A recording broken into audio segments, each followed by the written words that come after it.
1.5 ভরি হার দিয়েছি, হারের লকেটখানা বউটার এই বুকের মাঝখান পর্যন্ত ঝুলছে। শাশুড়ি এসে কয়েছে, রহিমাকে এখানকার কাপড়খান একটু হটিয়ে থো, হারখান যেন গোটাই দেখা যায়। এত দূর পর্যন্ত হার দেখাবার জন্য বৌমা বুক খুলে বসে আছে। মুসলমানের বাড়িতে মুসলমানের বেটিরা ওড়নি মাথায় দেয় না, একটা পেতনি লাল কাপড় মাথায় দিয়ে আছে, ওকে বলছে চুন্নি। চুন্নি না কি কয়েছে? হ্যাঁ কি কহে? চুন্নি। যে চুন্নির মাথায় চুন্নি মাথায় দেওয়া আছে, কিন্তু ধর্মের চোর কাজে এই চুন্নি মাথায় দিয়ে রেখেছে। আর আপনার আর আমার মতো দুটা ভালো মানুষ এসে যে দেখবে, দেখা দুয়া দিবে, ও দুয়া দেওয়ার কেউ নাই। চোখ দিয়ে দেখে নিল কত বড় ব্লাউজের গলা, চোখ দিয়ে দেখে দিল ব্লাউজ 16 ইঞ্চি ঝুল না 8 ইঞ্চি ঝুল। মেয়েটার গলা টলা দেখে নিল, যেগুলো দেখা সম্পূর্ণ হারাম। 200টা টাকা দিল, বাইরে এসে গল্প করে করে বলছে মহিউদ্দিন ছেলেটা হোঁচলা, কিন্তু বহুটা খুব সুন্দর পেয়েছে, ভালো দোয়া দিয়েছিলাম। একটা এগুলো জায়েজ আছে? একটা একটা একটাও জায়েজ নাই। রাসূল কি বলছেন? ইন্না আযামান নিকাহে বারাকাতান আইসারহু মাউনা। তোমার বিয়েতে যত কম খরচ করবে, যত কম খরচ করবে তত বরকত দেওয়া হবে, তত বরকত দেওয়া হবে। এবার আপনি বলবেন, বলি সাহেব তোমাদের কমন সেন্স কম হয়তো, 4 তলা বাড়ি আমার, কোটি কোটি টাকার কারবার, তা আমি কম খরচ করব শুধু বরকত নেওয়ার জন্য? জি না, আপনাকে বলিনি।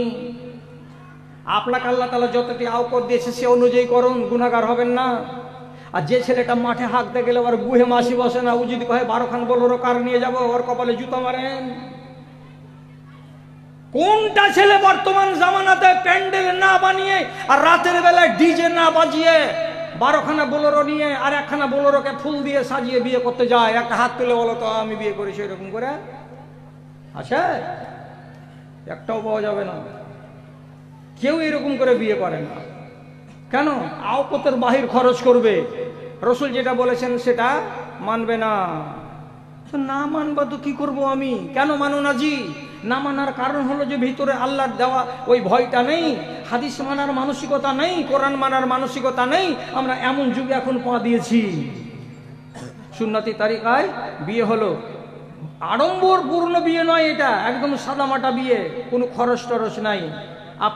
আপনাকে যদি বলি একটা সুন্নতি বিয়ে হলো, এই মজলিসে কটা লোক আছে যে হ্যাঁ সুন্নতটাকে মানতে আমি রাজি আছি? কেউ আছে? আমি যদি লাইট জ্বালিয়ে খুঁজে বেড়াই কে আছো কে আছো কে আছো, কেউ রাজি হবে না যে এই সুন্নতি আমি বিয়েটাকে করব। তাহলে আমি কেন আজ করছি দেশের মানুষকে জীবন ধরে? আর আজকে 64 বছর কবরে যাওয়ার টাইম হয়ে গেল, যদি আপনারা আমার কথাই না শুনবেন তো। দাদা আমার, কম খরচে বরকত বেশি। কেন আপনার শ্বশুরের বাড়িতে 100টা লোক নিয়ে গিয়ে বেচারিকে গরু মারালেন? আর কেন তাকে প্যান্ডেল বানাতে হলো? কেন তাকে ডেকোরেশন ভাড়া করতে হলো? আর কেন আপনাদের জন্য নাস্তা করতে হলো? 100 জন লোক কি জীবনে কোনোদিন মেহমান হয়? মেহমান হয় তো কটা হয়? 3টা नहीं 4টা नहीं 5টা লোক হয়। 100টা লোককে কেউ মেহমান বলে? তোমরা সব ডাকাতি করতে গেছিলে লোকটার বাড়ি।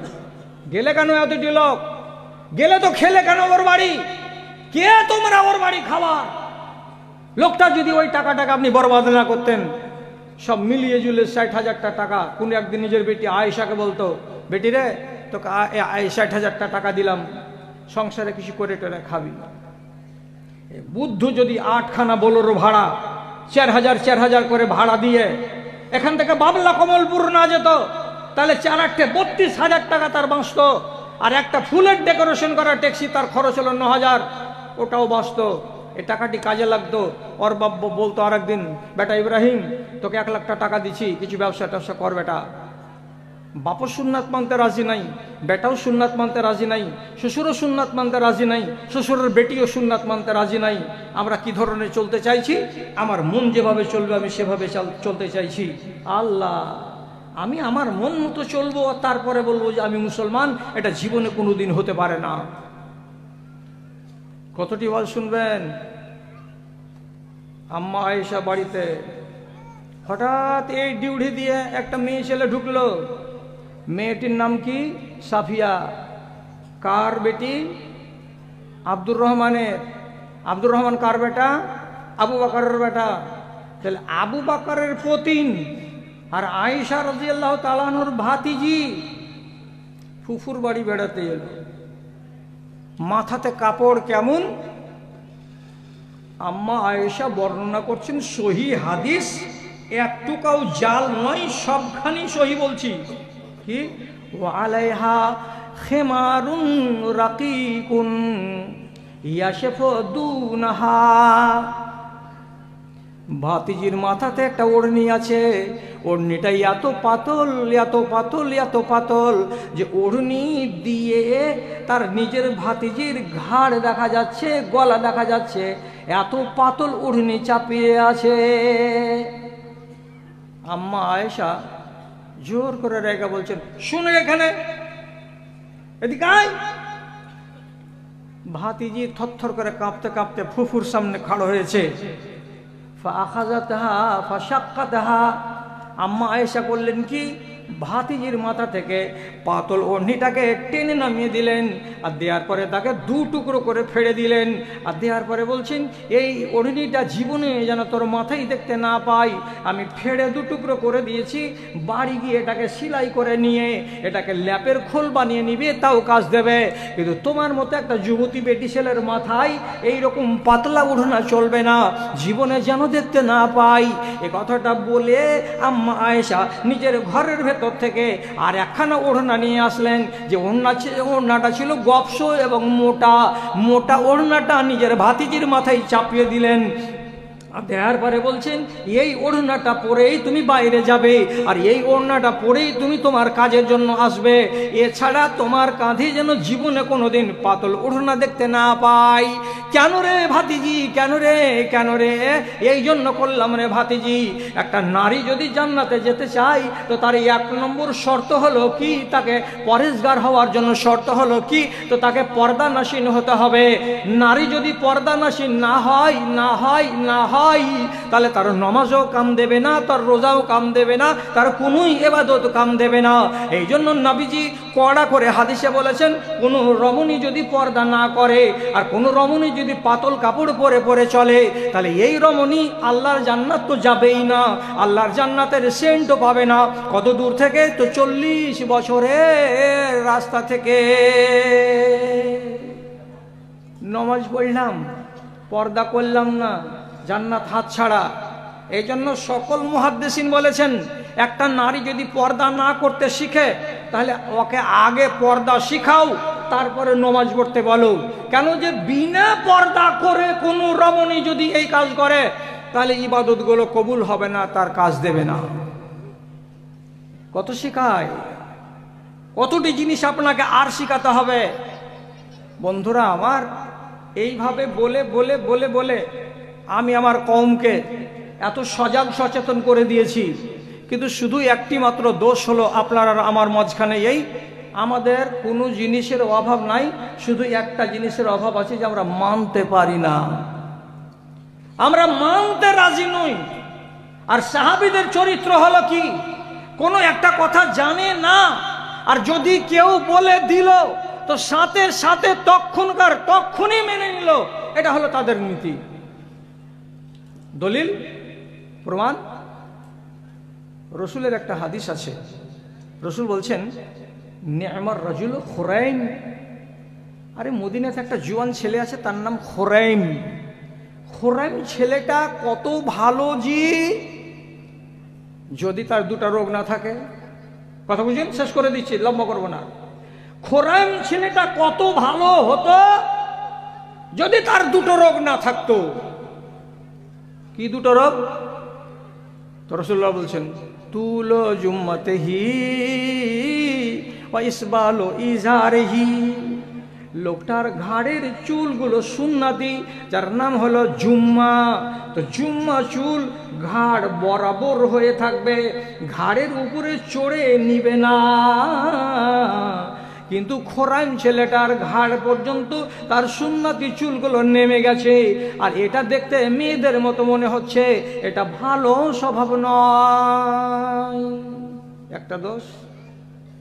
2 নম্বর, যদি খোরাইম ছেলেটার পায়জামাটার ঝুল 2 ইঞ্চি কমিয়ে দিত আর গোড়ালির উপরে করে নিত, আর তার ফুল প্যান্টটা যদি গোড়ালি পর্যন্ত ঝুলে না থাকতো, তাকে যদি 1.5 ইঞ্চি উপরে উঠিয়ে গোড়ালির বরাবর করে দিত বা তার থেকে 1 আঙুল উপরে করে দিত, তাহলে এই ছেলেটা কত ভালো হতো, কত ভালো হতো।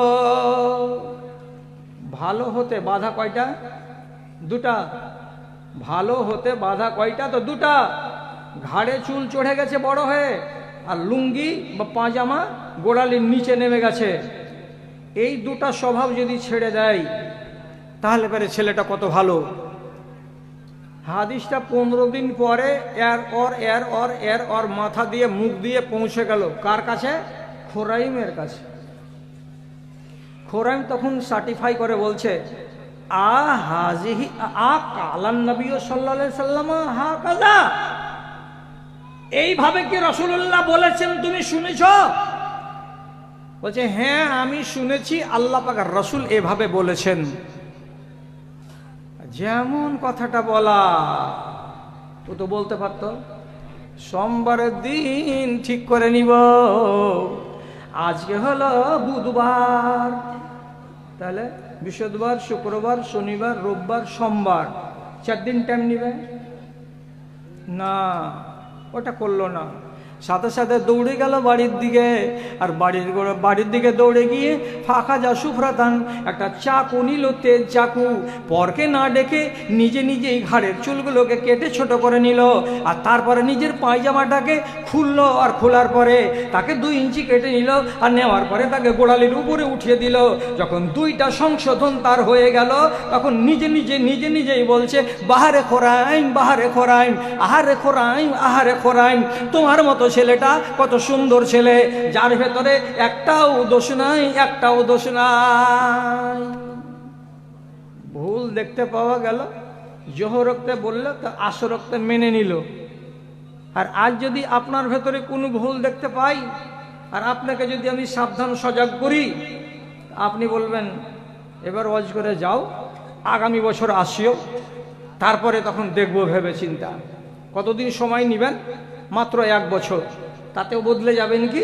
তাতেও হয়তো বদলিবেন কেনা তার কোনো গ্যারেন্টি নাই। তো ভাই জানেরা, গোড়াতে বলেছিলাম, যারা আল্লাহর কথা শুনে আর শোনার পরে তা থেকে মুখ ফিরিয়ে নেয়, এদের মতো বড় অপরাধী আল্লাহর দুনিয়াতে আর কে আছে? আর কেউ নাই। অতএব এই অপরাধীদের সাজা, বদলা আমি চুকিয়ে নিতে পারি, এবং আল্লাহ তাআলা নিজে বলছেন যে আমি হলাম কি? বদলা চুকানেওয়ালা। আমাকে আটকাতে কেউ পারবে না। ওয়াজ করবো না, ওয়াজ তো শেষ। কিন্তু আল্লাহর কথাকে অস্বীকার করতে গেলে মুজরিমকে আমি ছেড়ে কথা বলবো না। এর উদাহরণ আপনাকে কি দিব? শেষ করে দিলাম ওয়াজ। ওয়াজ আর নাই, আমার ব্যাগ খালি। 1 নম্বর, ফেরাউনকে বলেছিল তার বিবি, সব কথা বলো কিন্তু নিজেকে আল্লাহ বলিও না। সব কথা বলো কিন্তু নিজেকে আল্লাহ বলিও না। এটা আল্লাহ তাআলা মাফ করবে না। দেশের মানুষও বলেছিল, কিন্তু সে কাউরি কথা শুনেনি, নিজেকে আল্লাহ বলেছিল। তা আল্লাহ বলার কালে এইভাবে যখন শেষ পর্যন্ত নবী মুসাকে ধাওয়া করে নীল নদীর ওপার যাচ্ছিল, তা আল্লাহ রাস্তা বানিয়েছিলেন নীল নদীতে কার জন্য? তো মুসার জন্য। আর ওই রাস্তাতে নেমে গেল মিলিটারিদেরকে নিয়ে। আর নামার আগে দুয়ারে দাঁড়িয়ে, গেটের কাছে দাঁড়িয়ে বলছে, এই মিশরের লোকেরা, তোরা তো ফেরাউনকে আজ পর্যন্ত চিনতে পারলি না। দেখ নীল নদী ফেরাউনকে আল্লাহ বলে মানে কি মানে না, রাস্তা তৈরি হয়ে আছে রে। আল্লাহ বলছে, যায় দেখ, তোর বাপের রাস্তা না তোর রাস্তা, নেমে দা। যেমনি নামলো মাঝখানে, পানি এক হয়ে গেল। যেমনি পানি এক হয়ে গেল, ডুবতে শুরু করলো, চুপুর চুপুর চুপুর চুপুর করে মরল। তো শেষ পর্যন্ত দম চলে গেল। দম যখন চলে গেল, তখন আল্লাহ তাআলা আসমান থেকে এবার জিবরিলকে পাঠাচ্ছেন। কেন পাঠাচ্ছেন? ওই মরবার টাইমে শয়তানের মুখ থেকে একটা কথা বেরিয়েছিল। কথাটা ভালো। কি কইছে কথাটা? আমানতু বিল্লাযী আমানাত বিহি বানু ইসরাঈল। আমি ওই রবের উপরে ঈমান আনলাম, যে রবের উপরে সমগ্র বানি ইসরাইল জাতি ঈমান এনেছে। আমি এতদিন আল্লাহ ছিলাম, আজকে রিজাইন দিয়ে দিলাম। হাজি বলছে আর আল্লাহ নই। আল্লাহকে উপরে আসমানে যিনি আছেন সে। আল্লাহ তাআলা বলছেন জলদি মুখে কাদা ভর, হারামি যদি আর দু তিনবার বলে দেয় তা আমি তো আল্লাহ দয়াবান, আমি মাফ করে দিতে পারি। আর এই হারামকে তো মাফ করা যাবে না, বদলা কি করে নিব? তখন আল্লাহ তাআলা বলছেন তুই তো বিনা শব্দে আর বিনা কথাতে শেষে ওইটুকু বলে দিয়ে তুই কবরে চলে গেলি, তোর সাজাটা কি? তাহলে আল্লাহ তাআলা কোরআন বলছেন ইন্না কি নুনজিকা বেবাদানিকা, আল্লাহ ভুলে গেল। আল্লাহ তাআলা বলছেন এ ফেরাউন, তোর মতো জল্লাদকে আমি মাটির উপরে হারাম করেছি, তোকে খাবে না। পানির উপরে হারাম করেছি, তোকে খাবে না। পোকার উপরে হারাম করেছি, তোকে খাবে না। কেন? এই জন্য খাবে না, লিনাজআলাকা আয়াতান লিমান খালফাকা, তুই মরে যাওয়ার পরে যত দুনিয়াতে মানুষ আসবে সবাইকে জ্ঞানের চোখ দিয়ে দেখতে হবে আর জ্ঞান নিতে হবে, তার জন্য তোকে রেখে দিলাম। তোকে পোকাতে খাবে না, কিছুতেই খাবে না। আল্লাহর সঙ্গে বাকড়ামি করার সাজাটা কি? কেউ যদি জিজ্ঞেস করে তোকে বলতে হবে নাম কি তোমার? যে আব্দুর রহমান। অ্যান্ড্রয়েড মোবাইল আছে? যে আছে। জলদি খুলো বাপ, খুলে দাও। খুলে দিলে দেওয়ার পরে মোবাইলকে বলে এমনি করে, গুগলকে খুলে দেওয়ার পরে ডেড বডি ফেরাউন। কি বললা? ফেরাউনের মরা লাশ। বলো, তোমার চোখের সামনে স্ক্রিনে মরা লাশ দেখতে পাবা। কাঁচের বাক্সতে ট্যাং ছেড়ে এমনি হয়ে পড়ে আছে, হাড় মাংস এখনো খাইনি পোকাতে, অমনি হয়ে আছে, দাঁত এমনি হয়ে বের করে রেখেছে। আল্লাহ কি বলছেন? ইন্না নুনাজ্জিকা বিবাদানিকা, তোর মতো খবিসকে আমি বাঁচিয়ে এভাবে রাখবো, পোকাই খাবে না, যাতে সারা জগতের লোক দেখে আর জ্ঞান পায় কি আল্লাহকে যারা বুড়ো আঙুল দেখাবে তার দুর্গতি এরকম হবে। খা লাগে, জীবন চলে গেল, কবরে চলে যাওয়ার টাইম চলে আসলো, আজ পর্যন্ত পাকা নমাজি হতে পারোনি বাবাজি। আজ পর্যন্ত আপনি ইনসাফ করতে পারলেন না। ছেলেদের ভেতরে 2 নম্বরই করে চলেছেন, কবরে যাওয়ার কালে জাহান্নামের টিকিট নিয়ে মরবেন। আল্লাহ মনে রাখেন, যারাই বাকড়ামি করেছে আল্লাহ তাআলা তাকে ছাড়েনি। আবুল আহাবের এক বেটার নাম ওতাইবা। রাগের জ্বালাতে যখন তাব্বাত ইয়াদা আবি লাহাব এই সূরাটা নাজিল হলো, তখন আবুল আহাব আর 2 বেটাকে ডেকে বলছে আমার বিরুদ্ধে কোরআনে সূরা এসেছে, আর তোরা আমার 2 বেটা, আর তোদের 2 জনের কাছে আছে নবী মুহাম্মাদের 2 বেটি। এই 2 বেটিকে বাড়ি থাকা না হাঁকালে আমি তোদের বাপ নই, তোরা আমার বেটা নস। ভাগা, দুশ্মনের বেটিকে বাড়ি থেকে ভাগা। ওতাইবা করলো কি? 1 পা 2 পা করে হাঁটতে নবীজির কাছে গেল। আর নবীজির কাছে যাওয়ার পরে আলফাল কথা বলল, আর বলার পরে তুমি আমার বাপকে এই কথা বলেছো, তাব্বাত ইয়াদা আবি লাহাব বলেছো, আর বলে দিয়ে দূর থেকে থু করে নবীজির দিকে বেইজ্জত করে থুতু চালিয়ে দিল। রসুলকে গালি দিল, রসুলের উপরে থুতু চালালো। আল্লাহ পাকের নবী বেইজ্জত হয়ে গেলেন। তখনই সাথে সাথে রসুলের পাক সাল্লাল্লাহু আলাইহি সাল্লাম মুখ দিয়ে একটা কথা বললেন, কি?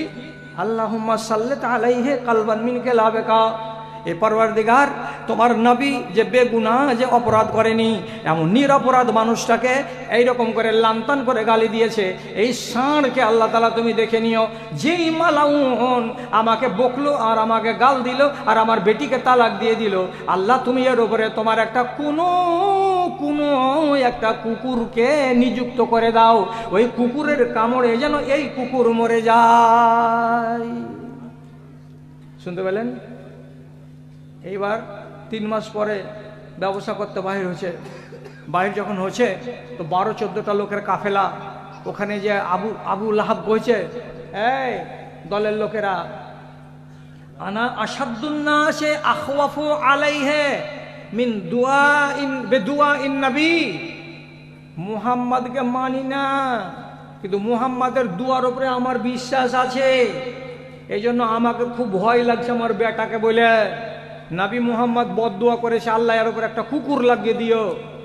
এই জন্য বলছি বাপজিরা, তোমরা বিদেশে যাইছো, তো যেতে গেলে আমার বেটাকে জীবনে কোনোদিন যাওয়া পর্যন্ত আর বাড়ি আসা পর্যন্ত কিনারাতে ঘুমাতে দিও না। তোমরা চারিদিকে ঘুমাবে আর আমার বেটাকে মাঝখানে করবে। হতে পারে নবী মুহাম্মাদের দোয়া কবুল, আমার ছেলেকে কুকুর কামড়াবে, জীবন চলে যাবে। ঠিক আছে চাচা। চলে গেল জোগাতে সিরিয়ার প্রান্তে গিয়ে এক জায়গায় রাতের বেলায় ঘুমিয়েছে। চারিদিকে 15টা সাথী, আর বাক্স আর পেঁটরা, তার ভেতরে শুয়ে আছে কে? এই জল্লাদ। রাত 12টার সময় একটা বাঘ এলো, নেকড়ে বাঘ, একে শুঙে দেখে, আর দেখার পরে বললে এটা আসামি নয়। আর একটাকে শুকে দেখে, এটা আসামি নয়। 1 2 3 4 5 6 7 8 করে লোকগুলোকে শুকে শুকে শুকে শুকে দেখলো, কোনোটার সঙ্গে মিলে না। বাঘ বলছে এখানে আসামি আছে তো, আছে তো কোথায়? হঠাৎ করে পেঁটরার দিকে যদি দেখছে, বাক্সের দিকে যদি দেখছে, তো ছোট ছোট পাগুলো লুকিয়ে লুকিয়ে দেখা যাচ্ছে চাদরের তলা দিয়ে। 1 পা 2 পা করে বাঘ ওখানে গেল, আর যাওয়ার পরে নাক লাগিয়ে যেমনি শুকে দেখা মাত্র মুখটা ঝুঁকিয়ে বলছে আসামি পাওয়া গেছে। ওইখানে কামড়িয়ে আর ঘাড়ের লতাকে ছিঁড়ে রক্তে লহুলাহান করে বাঘ চলে গেল জঙ্গলে। আবুল আহাবের বেটা সিরিয়ার মাটিতে কুকুরের মৌত মরে গেল, দিয়ে কাফেলা বাড়ি ফিরে এলো। জিজ্ঞেস করছে আমার বেটা কই? তোমার বেটাকে রাতের বেলায় জঙ্গলের জানোয়ারে কামড়ে লহুলাহান করে মেরে ফেলে দিয়েছে। তখন চুলকাইছার বলছে আমার বেটা নবী মুহাম্মদের সাথে বাকরামি করাটা ঠিক হয়নি, এই জন্য নবী মুহাম্মদের যে গালটা তাকে হাড়ে হাড়ে লেগে গেছে।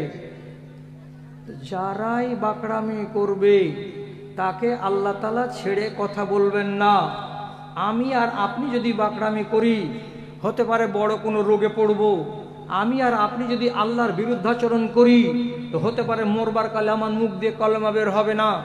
আমি আর আপনি যদি আল্লাহ রাব্বুল আলামিনকে ওপেন চ্যালেঞ্জ করি, তাহলে মরবার কালে আমার কষ্ট বেশি হতে পারে, তাড়াতাড়ি জান যাবে না। সকালবেলা থেকে লোক বলছে ফুরিয়ে গেল, কিন্তু আপনি ফুরিয়ে যাচ্ছেন না।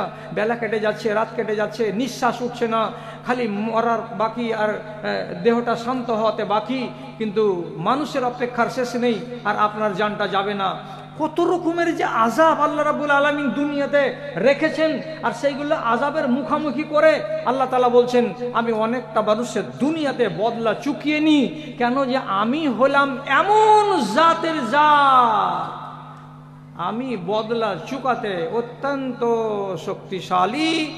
আমি কাউকে ডাকি না, আমি কাউরি পরোয়া করি না, আমার ইচ্ছা হলেই আমি বদলা চুকিয়ে নিই। আল্লাহর কাছে দোয়া করব, যতটি আমার খালা এখানে বসে আছেন, প্রথমে আর আমার ভাইয়েরা আর আমার বাপেরা, প্রথমে আপনারা মুহসিন মুসলমান হয়ে মরেন। মুহসিন মানে কি? নফল নমাজও পড়েন, ফরজটাও পড়েন, রোজা ফরজটাও করেন, তার সাথে সাথে যদি পারেন তো নফল রোজাও করেন। কেন? যে জান্নাতে একটা গেট আছে, গেটটার নাম হলো রাইয়ান। রাইয়ান গেট দিয়ে ওরাই ঢুকতে পাবে যারা রোজা পালন করে মরবে। রোজা কয়টা করেছেন বাপ? শুধু রমজান, আর কোনো রোজা করেননি? আমার এখানকার খালাগুলোকে জিজ্ঞেস করেন, ওরা নফল রোজা করে। খালা কয়টা রোজা করো তোমরা নফল? তো কইছে আশুরার একবার করি 2টা, আর আরাফার রোজা করি 1টা। আর কোন রোজা করো রে বাপ? মা আরো সুন্নাত আছে, নফল রোজা আছে। বারবার না পারলে জীবনে একবার করো। সেটা হলো কি? শাওয়াল মাসের 6টি রোজা। আর একটি রোজা আছে প্রতি সোমবার আর প্রতি বৃহস্পতিবার। আর একটি রোজা আছে, সে রোজাটি হলো কি? প্রত্যেক চাঁদের 13 আর 14 আর 15। এক এক রোজার এক এক নাম, এক এক ফজিলত। আর মারাকে বলছি, বাপেরাকে বলছি, যাদের আপনাদের বয়স হয়ে গেছে, বিগত দিনের খেসারত যদি দেওয়ার মন থাকে, তো কমসে কম 2 কিংবা 4 কিংবা 6 কিংবা 8 রাকাত নমাজ, আর তার সাথে 3 রাকাত বেতর ফজরের আজান হওয়ার আগে পড়তে অভ্যাস করেন। যে ব্যক্তি এই নমাজ পড়বে, সেই ব্যক্তির গায়ে গুনাহার বু বাস একটুকু থাকবে না। আল্লাহ সব মাফ করে দেবেন ওই মানুষটাকে। কেন? তো ওই রাতের নমাজটাকে বলা হয় তাহাজ্জুদের নমাজ। যে মানুষ তাহাজ্জুদের নমাজ পড়ার জন্য উঠে, তাকে কয়েকটা নিয়ম পালন করতে হয়। উজু করবে, আর উজু করার পরে মুখটাকে উপর দিকে করে আলে ইমরান সূরার শেষকার 15টা আয়াত পড়তে হয়, আর তার সাথে সাথে সুবহানাল্লাহ 10 বার, আলহামদুলিল্লাহ 10 বার, লা ইলাহা ইল্লাল্লাহ 10 বার, আস্তাগফিরুল্লাহ 10 বার, আল্লাহুম্মা ইন্নী আউযু বিকা মিন যিকিদ দুনিয়া ওয়া যিকি ইয়াউমাল কিয়ামা 10 বার বলার পরে নামাজে দাঁড়াতে হয়। তো যে মানুষটা রাত্রি 4:30টার সময় সারা দুনিয়ার মানুষ ঘুমিয়ে আছে, আর এমন টাইমে উঠে যদি দাঁড়িয়ে দাঁড়িয়ে আল্লাহ তাআলাকে 10 বার বলে আস্তাগফিরুল্লাহ আস্তাগফিরুল্লাহ আস্তাগফিরুল্লাহ, আল্লাহ তুমি আমাকে মাফ দাও, আল্লাহ তুমি আমাকে মাফ দাও, তো আল্লাহ রাব্বুল আলামিন বলেন, ওরে বান্দা, দিনের বেলায় বলতে আসিসনি, রাতের বেলায় বলতে এসেছিস কেন? এই জন্য যে সারা দুনিয়া ঘুমিয়ে আছে আর আমার অফিস আদালত জেগে আছে, আর তুই এই টাইমে সুযোগ নিতে এসেছিস। যা, তুই যখন আমার কাছে মাপ চাইছিস তখন তোর গা আর হাতকে ধুয়ে মুছে আমি পরিষ্কার করে দেব। চেষ্টা করুন রাতের বেলায় ছোট করে ধরতে গেলেও নামাজ পড়তে। আর বলছি, মুসলমান হয়ে মরিয়েন না, মুমিন হয়ে মরেন। মুমিন মানে কি? 5 ওয়াক্তের নামাজ পড়েন, সুন্নাত নামাজটি পড়েন। জাকাত দেওয়ার তো আপনার আওকত নেই, জাকাত আপনাকে লাগবে না। গরিব মানুষ, আপনার উপরে হজ ফরজ নেই, হজ আপনাকে করতে হবে না। কিন্তু জীবনে চুরিতে যাবেন না, ডাকাতি যাবেন না, কাউকে মারতে যাবেন না, পড়োশিকে কষ্ট দেবেন না, পরনারীর সঙ্গে ছিনতাই রাহাজারি করতে যাবেন না। এইগুলো থেকে নিজেকে বাঁচিয়ে রেখে যদি আপনি জিন্দগি গত করে মরেন, আর আপনার যদি পুঁজি কম নিয়েও মরেন, আপনি মুমিন হয়ে মরলেন। আপনাদের জন্য দোয়া করছি, পারেন তো নাম্বার 1 ক্যাটাগরির মুহসিন হয়ে মরেন, যদি না সম্ভব হয় তো মুমিন হয়ে মরেন। আল্লাহ যেন আপনাদেরকে মুসলমান করে মরণ না দেয়। আজকের মতো আপনাদের সামনে এই কথাটাই ছিল শেষ কথা, আর এরপরে আমার আর বক্তব্য নেই। আমি টানা 5 দিন জালসা করে আজকের দিনটা রেখেছিলাম আরামের জন্য। আমার ভাই মাওলানা মুনিরুদ্দিন সাহেব বলছে, মাওলানা আমাদের ইজ্জতটা রাখেন, একটাও মাওলানা পাওয়া যায় না, আরামটাকে একটু হারাম করেন। আপনাকে রাত 12টার আগে ছুটি দিয়ে দেবো, বাড়ি গিয়ে আরাম করবেন। বকতে কটাতে শুরু করেছি, ঘড়ি বলছে 4 মিনিট কম 12টা। ঘড়ি বলার আগে আমি বুঝতে পারছি যে আমার 12টা বেজে গেছে। তা আপনাকে আর জ্বালাবো না, যতটি কথা বলার ছিল আমি বলে দিলাম। আগামী দিনে যদি বাঁচি তো যেটি কথা বাকি থেকে গেল আপনি আমাকে স্মরণ করাবেন, আমি আপনার জন্য সে কথাগুলো বলবো। শুধু এইটা আরজি জানালাম, মাদ্রাসা আপনাকে বাঁচাতে হবে। দান খুলে মাদ্রাসাকে, মন খুলে মাদ্রাসাকে দান দেবেন, আর মাদ্রাসার আপনি দরদি হয়ে বাঁচেন। 2 নম্বর কথা, এই সামনে গেট দেখতে পাচ্ছি, গেটটার বাম দিকে একখানা ছোট ট্যাক্সি খাড়ো আছে। ওই ট্যাক্সিটাতে এই বছরের একখানা কিতাব আপনাদের মতো মানুষের জন্য নিয়ে এসেছি, যারা সুন্নাতের দরদি তাদের। তার নাম কি? জান্নাতের একটি ভিআইপি গেট, রাইয়ান। 100 পাতার বইখানি, মাত্র 40টা টাকা। 3 জন বন্ধুতে মিলে চা পান খাবেন তো শেষ। ওই ট্যাক্সিটার কাছ থেকে যাবেন আর নিজের মা বেটির জন্য একখানা কিতাব নিয়ে নেবেন, পড়বে, সবাই উপকৃত হবে ইনশাআল্লাহ। ওই গোড়াটা দিয়ে যান আর নিয়ে নেন। টাকা আদায়। প্রশ্ন? আসসালামু আলাইকুম। সম্মানীয় শেখ, আমার প্রশ্ন, একটি মেয়ে পালিয়ে গিয়েছিল, এরপরও আমি ওই মেয়েটিকে বিয়ে করতে চাই, এটা কি জায়েজ? মেয়েটি পালিয়ে গেছিল, মেয়েটি কি কাউরির সাথে পালিয়ে গেছিল? শুধু পালিয়ে গেছিল, পালিয়েও জঙ্গিপুরে 2 দিন থেকে বাড়ি চলে এসছে, বিয়ে করা? আর যদি বলো যে কাউরির সাথে পালিয়ে গেছিল, তাহলে পালিয়ে গিয়ে থাকলে ওই মেয়েটি এখন শরীয়তের নজরে গুনাহগার। যেহেতু পালিয়ে গিয়ে যদি শারীরিক সম্পর্ক কায়েম করে থাকে, আর ও যদি স্বীকার করে হ্যাঁ ওই ছেলেটার সাথে আমার শারীরিক সম্পর্ক হয়েছে, তাহলে তাকে অবিবাহিতা নারী হলে 100 কোড়া মারো, মেয়েটি পাক। আর ছেলেটার সাথে যদি বিয়ে হয়ে থাকে আর ওর বাবা যদি অনুমতি না দিয়ে থাকে, এটা বিয়ে হয়নি, সুতরাং ওই মেয়েটিকে তুমি বিয়ে করতে পারো, এতে কোনো দোষ নাই। তবে একটা কথা বলে দিচ্ছি। কি কথা? কোনো নারী যদি প্রকৃতি এমন হয় যে তার প্রবৃত্তিটাই হলো ব্যভিচারী, অর্থাৎ যাকে আমরা গাইয়া ভাষাতে বলি কি ছুঁচকি, কোনো বেটি ছেলে যদি ছুঁচকি হয় তো তাহলে তোমার মতো একটা ভদ্র মানুষ যদি নমাজি হও তো তাহলে ছুঁচকি বেটি ছেলেকে বিয়ে করতে যেও না। কেন? আল্লাহ তাআলা সূরা নূরে বলেছেন, আল খাবিসাতু লিল খাবিসিন ওয়াল খাবিসুনা লিল খাবিসাত। পবিত্র ছেলেদের জন্য পবিত্র মেয়ে, আর অপবিত্র ছেলেদের জন্য অপবিত্র ছেলে। আবার উল্টিয়ে, পবিত্র মেয়েদের জন্য পবিত্র ছেলে আর অপবিত্র মেয়েদের জন্য অপবিত্র ছেলে আল্লাহর দুনিয়াতে মওজুদ আছে। বিয়ে হওয়া জায়েজ বটে, কিন্তু তুমি যদি শরীফ হও তা নিজেকে বাঁচিয়ে রাখো যে না আমি একে বিয়ে করব না। আর বিয়ে করতে গেলে বিয়ে করা জায়েজ। আল্লাহ আমাদের সবাইকে হেফাজত করুন, আল্লাহ তাআলা আমাদের গুনাহ খাতাকে মাফ দিন, আর আল্লাহ তাআলা আমাদের আগামী জীবনকে কল্যাণ করুন। আপনাদের জন্য এই সর্বাঙ্গীন সুখ শান্তি কামনা করে আজকের মতো এখানে ইতি টানছি। আল্লাহ হাফেজ।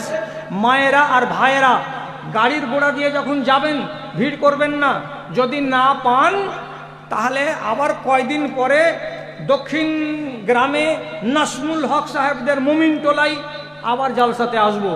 সেদিন যারা পাবেন না তাদেরকে দিয়ে দেওয়া হবে ইনশাআল্লাহ। ঝগড়াঝাঁটি করিয়েন না আপনারা। আসসালামু আলাইকুম ওয়া রাহমাতুল্লাহি ওয়া বারাকাতুহু। ওয়া আলাইকুম আসসালাম।